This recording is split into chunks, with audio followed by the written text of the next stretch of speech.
사도행전 26장 24절로 32절까지입니다. 26장 24절로 32절 여러분과 제가 한 목소리로 합독해서 쭉 읽도록 하겠습니다. 26장 24절로 32절 바울이 이같이 변명하매 베스도가 크게 소리내어 이르되 바울아 내가 미쳤도다 내 많은 학문이 너를 미치게 한다 하니 바울이 이르되 베스도 각하여 내가 미친 것이 아니요 참되고 온전한 말을 하나이다. 왕께서는 이 일을 아시기로 내가 왕께 담대히 말하노니 이 일에 하나라도 아시지 못함이 없는 줄 믿나이다.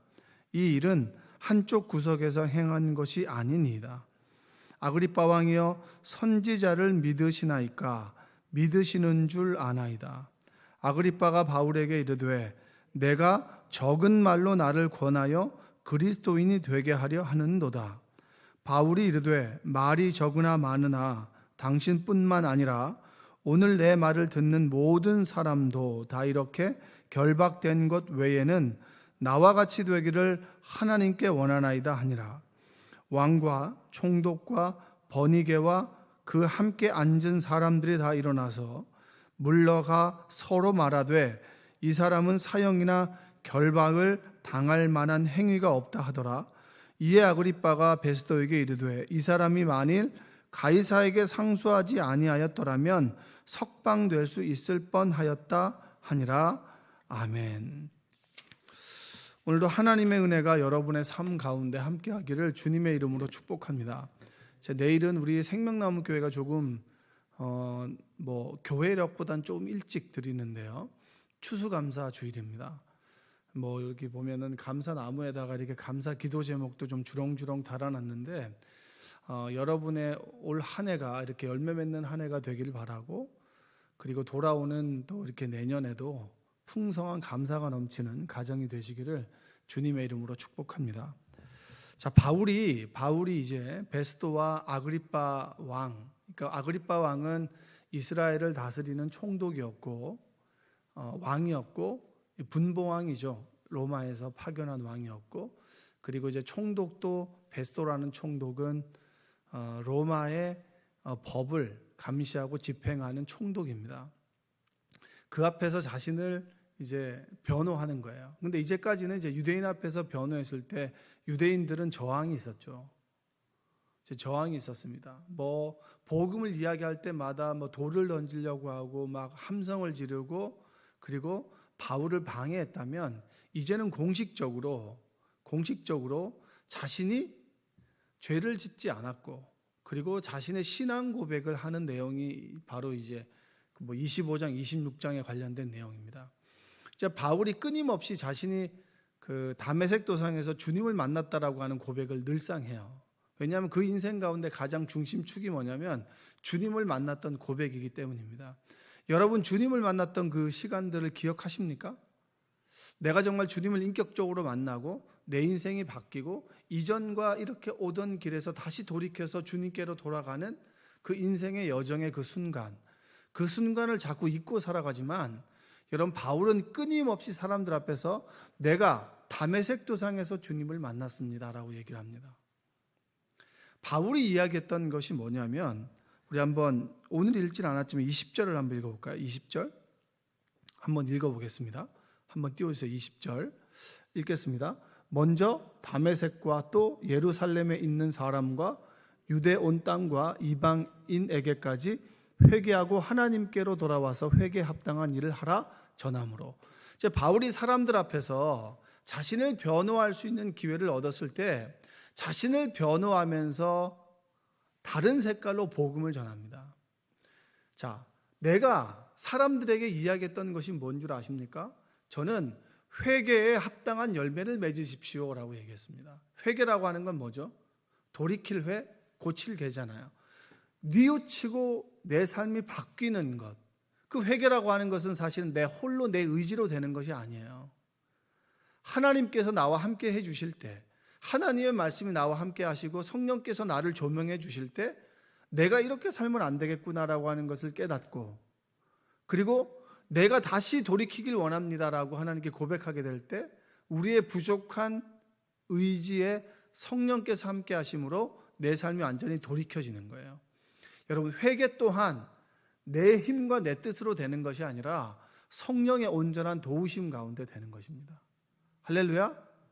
기도도 마찬가지죠. 여러분, 내 힘으로 막 기도하다 보면 오래 못해요. 그러나 성령의 도우심을 구하고 성령을 인정하게 되면 성령께서 나를 통해서 기도하게 하신다고요. 내가 어떤 기도를 해야 되는지, 내가 무엇을 잘못했는지, 내가 하나님께 무엇을 뉘우쳐야 되는지, 나는 이것을 기도하다 보면 전혀 생각지 못했던 그런 기도들이 떠올라서 그 기도를 통해서 하나님께서 기뻐 받으시는 기도가 된다. 여러분, 바울이 했던 것은 뭐냐면 사람들에게 회개를 전했어요. 돌이켜라. 너희들이 우상을 숭배하고 자신의 배를 채우는 삶에서 하나님을 기쁘시게 하는 삶으로 인생을 바꾸십시오. 그 얘기를 바로 바울이 했던 거예요. 그리고 두 번째는 뭐냐면, 자, 내가 복음에 합당한 열매를 맺으십시오. 그리고 당신들 말씀대로 살아야 됩니다. 예수님께서 우리 죄를 위해서 죽으셨습니다 라고 하는 복음을 전할 때 유대인들은 싫어했다는 거예요. 그들은 율법을 가지고 있었지만 복음을 듣는 것을 싫어했어요. 그래서 21절에 유대인들이 성전에서 나를 잡아 죽이고자 하였다.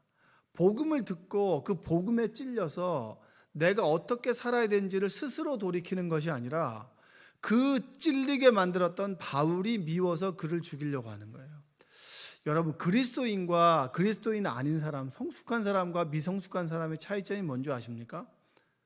나를 불편하게 하는 이야기를 듣고 그리고 나를 불편하게 하는 복음을 앞에서 남 탓을 하는 사람과 나를 돌아보는 사람의 결정적인 차이가 바로 주님을 믿는 사람과 믿지 않는 사람의 차이입니다.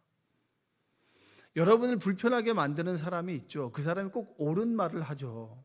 근데 그 사람의 삶이 옳다라고 하는 건 아니에요. 자신의 삶은 옳진 않지만 늘 옳은 말을 하는 사람이 있어요. 그럼 듣기 싫죠.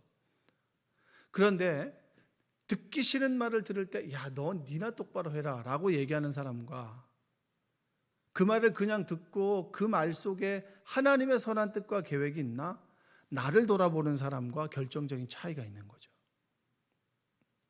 유대인들은 복음 앞에서 복음을 말하는 바울이 미워서 바울을 핍박했지만 바울은 복음 앞에서 자신을 돌이켰단 말이에요.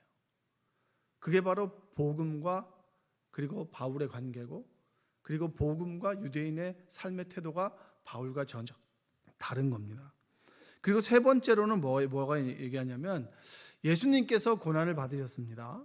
그리스도가 고난을 받고 그리고 죽은 자 가운데서 다시 살아나셔서 이스라엘과 이방인들에게 빛이 될 것이다 라고 저는 이야기했습니다. 그런데 이것은 나의 이야기가 아니라 구약의 예언입니다.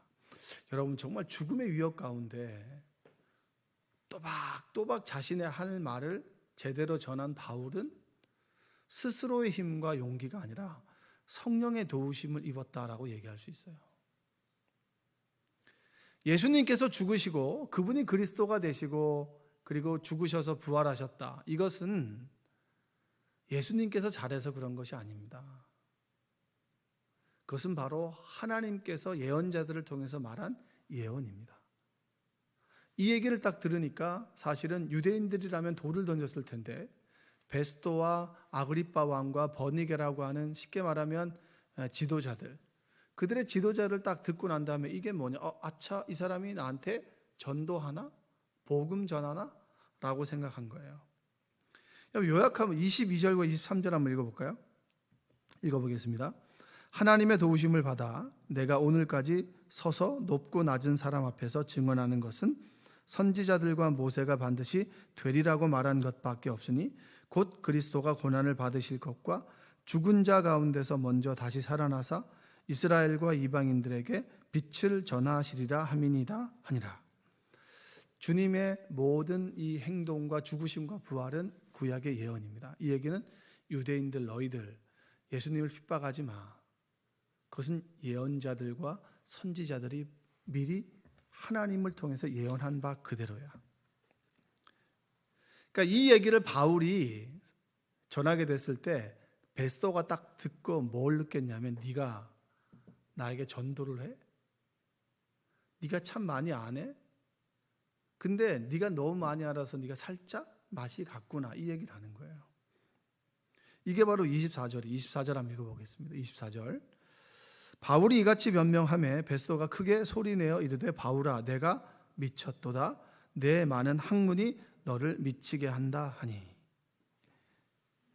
그러니까 베스도가 딱 듣고, 이거 네가 변명하는 게 아니라 네가 복음을 전하는 거구나, 나를 전도하길 원하냐? 라고 하는 착각이 들 정도로, 뭐냐면 베스도는 복음을 들었던 거예요. 복음을 딱 들었죠. 여러분 전도할 때 예수님께서 나를 위해 십자가에서 죽으셨고 부활하셨다는 얘기 해요, 안 해요? 그냥 교회 한번 와봐, 이렇게 얘기하죠. 바울은 정확하게 복음을 전했고, 그 복음을 듣고 성령께서 함께 하실 때 베스도가 찔렸단 말이에요. 그래서 네가 살짝 맛이 갔구나, 네가 정말 많이 배우고 공부한 거 내가 알겠다, 근데 너무 많이 배워서 살짝 맛이 갔다. 그때 바울이 이런 고백을 합니다. 참 멋있는 고백이죠. 한번 읽어보겠습니다. 29절.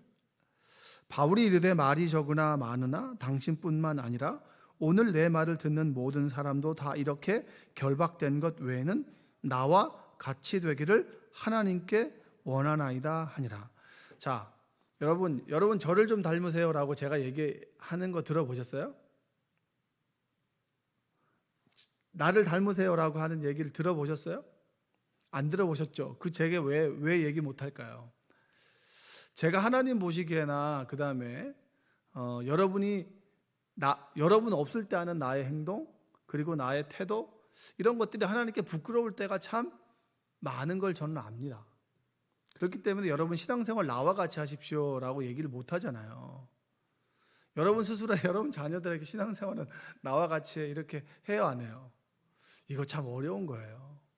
근데 바울은 뭐라고 얘기하냐면, 자, 여러분 나와 같이 되길 원합니다. 내가 살짝 미친 것이 아니라 나는 온전합니다. 온전하고 참된 말을 한 겁니다. 나는 많이 배웠고, 그리고 배울 만큼 배웠으나 내가 배운 것이 주님을 만나고 난 다음에는 아무짝에도 쓸모없는 그냥 거름이 배설물과 같다라고 하는 것을 내가 깨달았습니다. 그리고 지금 전하는 것도 불편할 수 있겠지만 참되고 온전한 말입니다. 여러분이 이상하게 보일 수 있겠지만 나와 같이 말하고 나와 같이 행동한 사람이 되십시오. 사람들이 미쳤다고 욕해도, 멍청하다고 어리석다고 욕해도, 그렇게 욕을 먹으면서 왜 복음을 전해? 그렇게 고생하면서도 왜 교회 일을 해? 그렇게 욕 먹으면서 왜 교회를 다녀? 라고 이야기할지언정 이것이 바로 참되고 온전한 것입니다. 바울은 그렇게 고백했어요. 그리고 하나님께서 이렇게 행동하기를 원하십니다. 어리석고 손해보고 바보같이 사람들에게 손가락질을 당한다 할지라도 그렇게 행동하는 나와 같이 되기를 하나님께서 원합니다. 할렐루야. 여러분이 이런 고백을 저와 함께 할 수 있게 되길 원합니다. 좀 손해보면 어때? 이게 하나님께서 원하는 거예요. 이 말 아닌가요? 야, 코로나 그렇게 위험한데 왜 교회를 가? 라고 얘기할 때, 네가 식당 가는 것보다 내가 교회 가는 게 더 안전해 라고 얘기하는 게 아니라 내가 하나님께 예배하고 싶어 라고 얘기하는 거 아닌가요? 그게 하나님께서 우리에게 원하는 모습이라는 거예요. 어제 제가 은행 갔었거든요. 은행에 가가지고 뭔 얘기를 하다가 목사님 얘기가 나왔어요. 목사님 얘기가 나와가지고 제가 그분이, 목사님은 좀 이렇게 보면 좀 특별한 은혜가 있다라는 거예요. 뭐 은사가 있다는 거죠. 그래서 제가 그냥 좀 앞서 나가가지고, 우리 목사님 아마 사업을 했으면은 아마 되게 큰 돈을 좀 벌지 않았겠냐고, 큰 사업을 하지 않았겠냐고 라고 얘기했더니 그 은행 직원이 뭐라는 줄 아세요? 하나님 사업 크게 하시잖아요 이러는 거예요. 근데 내가 얼마나 찔렸는데. 나는 돈을 보고 그 사람은 하나님의 일을 하는 목사님을 본 거예요. 그래서 제가 굉장히 그분 앞에서 찔려서, 그분은 교회 안 다니거든요. 교회 안 다니는데 목사님과 오래 거래하다 보니까 선교 사업을 한다고 해가지고 이제 캄보디아에다 돈을 송금을 하는 모습이나 여러 가지 모습을 듣고 보고 하니까 그러니까 믿지 않는 그 여자분이신데 목사님을 존경하고, 나는 얘기하는 게 목사님 사업했으면 돈 많이 벌었을 거예요, 크게 했을 거예요 라고 얘기하는데 거기다 대고 하나님 사업 크게 하시잖아요 이렇게 얘기를 하는 거예요. 제가 얼마나 좀 찔렸는지 모릅니다. 근데 그 사람 속에는 뭐냐면 신앙인이라면 저렇게 신앙생활하는 게 맞지 않을까? 참 저 모습 참 존경해 라고 하는 것이 깔려 있는 거예요. 여러분, 그게 전도 아니겠습니까? 예수님께서 십자가에서 너를 위해서 죽으셨어, 부활하셨어. 여러분, 그거 잘 모릅니다 사람들. 예수님이 누군지도 모르고. 그러나 사람 믿지 않는 사람들이 교회를 오게 되는 것은 예수님을 믿는 나, 예수님께서 죽으시고 부활하신 걸 경험한 나의 모습을 보고 교회를 가길 원한다는 거예요. 그래서 여러분들이 전도할 때 어떻게 하죠? 예수님께서 십자가에서 죽으셨습니다, 부활하셨습니다, 그리고 죄가 사해져가지고 여러분이 그 예수님 믿으면 천국 갑니다 라고 하는 얘기를 하지만 그 얘기가 먹히는 게 아니라 그 부활을 경험한 예수를 만난 나의 모습과 삶이 행복하고 좋아 보여. 그래서 네가 믿는 예수라면 나도 한번 믿어보고 싶어. 한번 네가 다니는 교회 한번 나도 가고 싶어. 네가 그렇게 교회 자랑하고 목사님을 자랑하고 성도님들 자랑하는데 내가 그 교회 한번 가보고 싶어라고 이야기하고 사람들이 가지 않을까요? 그게 전도입니다. 바울은 전도하는 거예요. 나와 같이 되길 원한다. 나 참 부족해. 나 연약하고 참 나 넘어질 때 많아. 그런데 난 예배할 때마다 늘 나를 돌아보고 나에게 평강과 기쁨을 주신 하나님 때문에 내가 오늘을 살아. 그것 때문에 사람들이 예수님을 믿는 거 아니에요? 나 진짜 재주 없는데 이렇게 이제까지 이렇게 일하고 잘 사는 거 보니까 날마다 주의 도우심을 구하고 주님께서 나와 함께 계셨기 때문에 이렇게 잘 되는 거예요. 이게 전도 아니겠습니까? 그렇게 살아가려고 애쓰고 때로 넘어지고 또 자괴감도 느끼고 하나님 참 제가 이 정도밖에 안 됩니다. 이게 인간적인 모습 아닌가요? 바울은 그 얘기를 하는 거예요. 그렇게 나와 같이 되길 원합니다. 나도 한때는 내가 옳다고 여기는 유대 율법이 최고인 줄 알고 그 율법에 따라서 그리스도인들을 죽이고 핍박하는 삶을 살다가 다메섹 도상에서 주님을 만나고 난 다음에 이것이 아닌 것을 깨달았습니다. 그리고 이 삶을 살아갑니다. 당신들이 나를 미쳤다고 생각하고 바보라고 생각하지만 전 이 삶이 옳다고 여깁니다. 그러니 나와 같이 되기를 하나님께서 원하십니다. 바보 같고 세상에서 볼 때는 조금 어리석고 손해보고 욕먹고 괜찮습니다. 왜냐? 주님이 날 아시기 때문에. 내가 천국의 소망을 두고 이곳을 천국으로 살아가기 때문에. 여러분들이 이 주말에 너네들 주일을 앞두고 새벽 예배 나와서 여러분의 부족한 모습을 인정하시고 그럼에도 불구하고 나를 사랑하시고 나를 저버리지 않으시고 나를 최고라고 여기시는 하나님 앞에서 주님, 제가 주님 늘 사랑하며 살겠습니다. 그리고 주님 사랑에 필요한 사람들 앞에서 나 예수님 믿고 참 좋아. 부족하지만 행복해. 예수님 믿어보지 않을래? 라고 전도할 수 있는 여러분 되시기를 주님의 이름으로 축원드립니다. 기도하겠습니다. 사랑과 은혜가 풍성하신 아버지 하나님 감사합니다. 날마다 부족하고 연약하여서 하나님 앞에서 넘어지고 깨어지는 우리를 불쌍히 여겨주셔서 바울이 사람들 앞에서 자신을 변호하지 않고 자신의 신앙 고백을 했듯이 우리가 만나는 사람들 속에 내가 예수님을 믿고 참 좋아, 행복해, 생명나무교회가 참 좋아, 목사님이 좋아, 성도님들이 좋아, 그래서 날마다 깨닫는 게 많아라는 고백이 우리 가운데 있게 하여 주옵소서. 오늘 하루도 하나님께서 온전히 지켜줄 줄 원합니다. 예수님의 이름으로 기도합니다. 아멘. 우리